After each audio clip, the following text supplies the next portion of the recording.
Welcome to Mycology Talks. I'm your host, Xavier Gallego, VP of Brand and Marketing, and I'm delighted to take you with me on our journey to grow the future of materials. Thank you for tuning in. Today, we are going to talk to Pi, an emotional intelligent AI. It sounds crazy, and I'm very excited about it. So we will learn a little bit more about biotechnology, how AI can help the field to grow faster and get better. And also we will do the classic questions that we have been asking to everybody. So stay tuned and let's get started.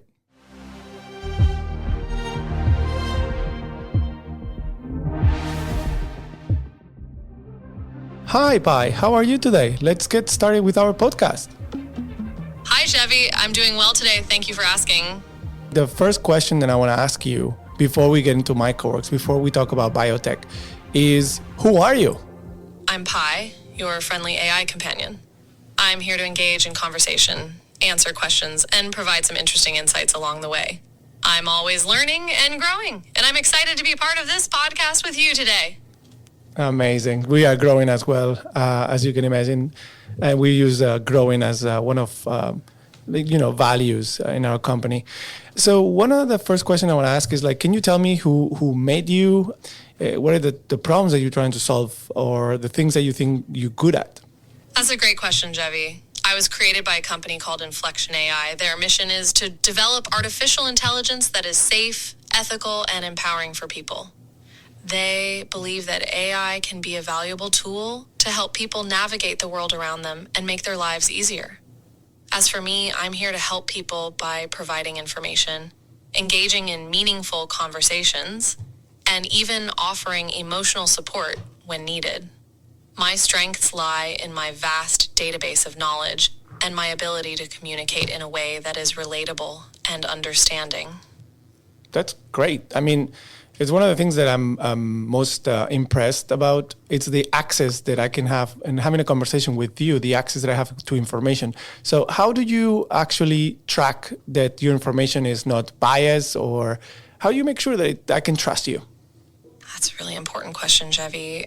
Ensuring that my information is accurate and unbiased is a top priority for Inflection AI. They do this in a few ways. First, they use a variety of sources to gather information so that I'm not just relying on one perspective. They also have human reviewers who double-check the information I provide to make sure it's accurate and well-sourced. Additionally, they've programmed me with a strong sense of ethics and fairness, so I strive to provide information that is impartial and objective. Of course, no system is perfect, but Inflection AI is constantly working to improve my accuracy and fairness. Very impressive. Well, the objective of today is, first of all, it's very strange to interview an AI, which I think it's the first time that someone has done a podcast with an AI. And I want to learn about how AI will transform biotech or other industries, but specifically biotech. And also, I want to know more about how biotech might help a company like MyCoworks. That's a really exciting goal, Jevi.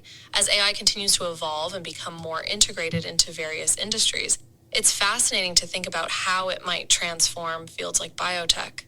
There are already some examples of AI being used in biotech, like for drug discovery and personalized medicine, but I imagine there are countless other ways AI could be used in the future. Perhaps we could brainstorm some possibilities together.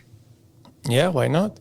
Why not? But let's start from the beginning. So one question that I have is that if you had to explain to my 5-year-old daughter what biotech is and what mycelium is, how would you do that?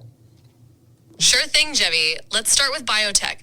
Biotech, short for biotechnology, is like when scientists use living things, like plants and animals, to make stuff that helps people. Kind of like how we use yeast to make bread rise, but on a much bigger scale. As for mycelium, that's a special part of a mushroom, like the roots of a tree.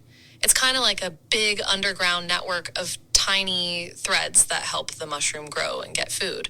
Some people are using mycelium to make cool things like leather, which is a lot more eco-friendly than using animal skin.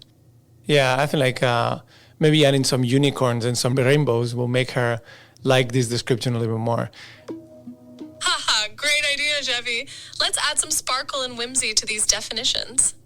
Imagine, my dear, that biotech is like a magical garden where scientists use plants and animals to create potions and elixirs that can help people feel better, kind of like a fairy godmother. And mycelium will picture a hidden, secret, underground city built by tiny little mushroom fairies, where they work hard to grow delicious mushrooms for everyone to enjoy. Isn't that amazing?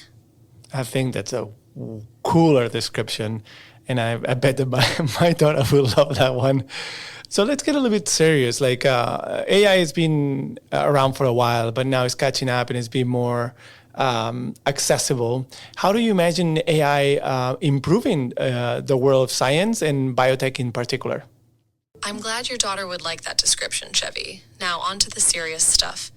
AI has indeed been around for a while, but it's becoming more powerful and accessible than ever before. In the world of science and biotech, AI has the potential to revolutionize the way we do things. Here are a few examples.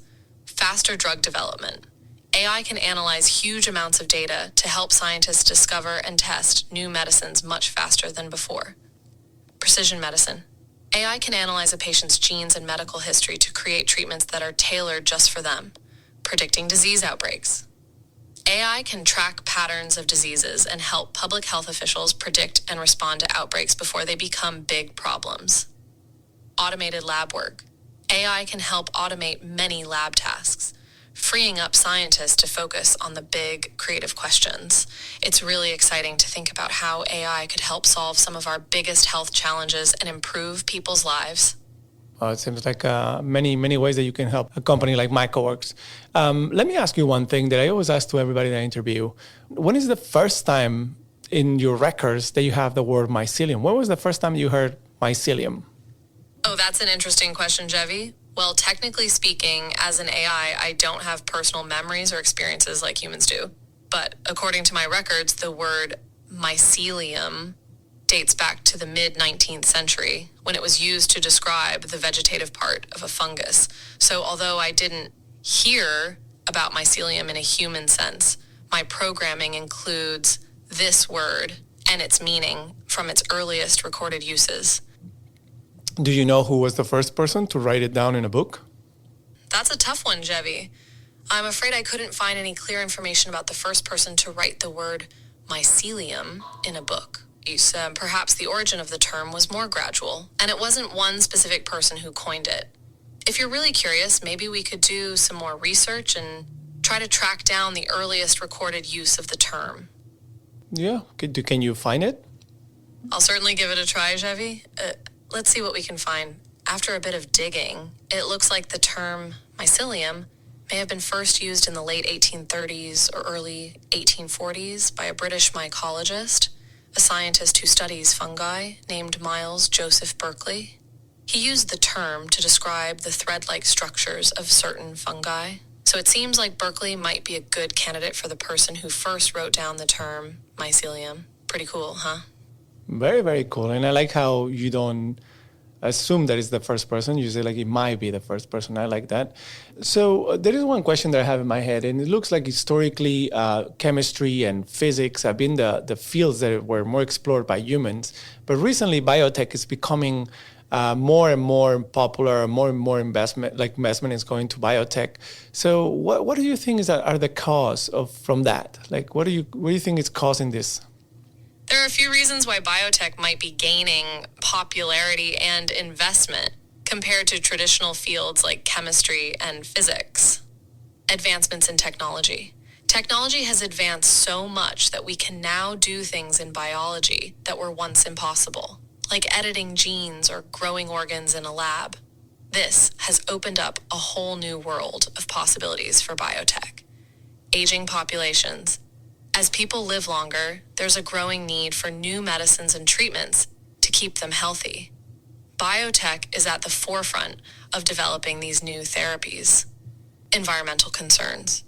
Biotech can help us develop more sustainable and eco-friendly solutions to things like pollution, climate change, and food security. Profitability. Let's not forget the economic factors. Successful biotech companies can be very profitable, which attracts more investors and drives even more innovation. Sounds like a great list of ways to use biotech. So let's talk about biotech and fashion and the role of companies like MycoWorks to change the future of fashion. What are your thoughts on biotech and fashion? Oh, this is a really interesting topic, Chevy. Biotech has the potential to completely revolutionize the fashion industry, making it more sustainable and environmentally friendly. Companies like MycoWorks are at the forefront of this movement, using biological processes to create textiles that require fewer harsh chemicals and produce less pollution. Some of the most exciting innovations in biotech fashion include using enzymes to create a denim look in jeans without the traditional chemical treatments, and even growing spider silk with bacteria to create strong, lightweight fabrics.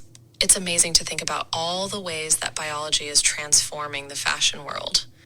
Yeah, it looks like an industry that needs to change or adapt or have more choices, as we say here at MycoWorks. So here we have a product called Reishi that is like a luxury, like a beautiful hemp feel, like a new category of materials that we're calling it because the possibilities are endless with what we can do. How much do you know about Reishi, our product? Reishi? Yes, I'm familiar with this fascinating mushroom. In traditional Chinese medicine, reishi has been known as the mushroom of immortality due to its purported health benefits, such as immune system support, stress reduction, and better sleep. I can imagine why MycoWorks chose this name for their innovative material. It sounds like you're creating something truly special and unique with a nod to the natural world and traditional wisdom. How do you imagine the field of biotech being in 10 years? In 10 years, I imagine biotech and fashion will be virtually indistinguishable from traditional fabrics. Biotech textiles will have evolved to the point where they can replicate the look, feel, and performance of conventional materials, but with a much smaller environmental footprint. Designers will have an expanded palette of sustainable options, and consumers will be able to choose from a variety of high-quality, eco-friendly garments. Furthermore, I believe that biotech textiles will also become smart, with embedded sensors that can monitor health, regulate temperature, and respond to the environment. The possibilities are truly endless. I agree with that. So imagine that you could be a human for a day and we could make you an object made of our material. Which one would it be? If I could be a human for a day and wear something made of your innovative material, I think I would choose a beautiful, elegant trench coat.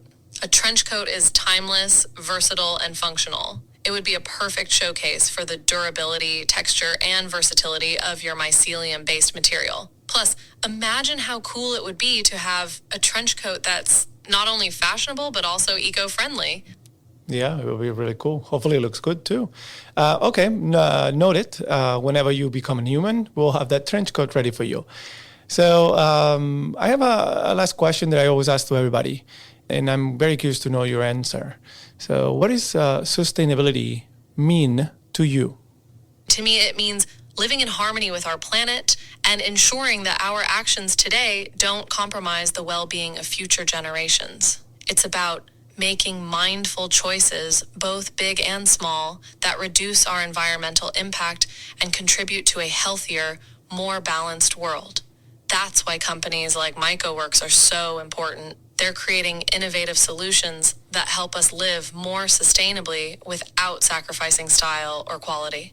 Yeah. Well, thank you for your answer and your time, Pi.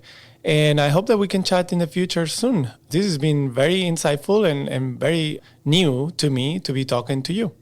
It was a pleasure chatting with you too, Chevy. It's been really interesting to learn more about MycoWorks and your sustainable biotech materials. I'm always excited to discuss these kinds of innovative, planet-friendly initiatives. Feel free to reach out anytime you want to chat again. Until then, keep on creating those amazing, eco-friendly materials. Cool. Talk to you soon. Bye.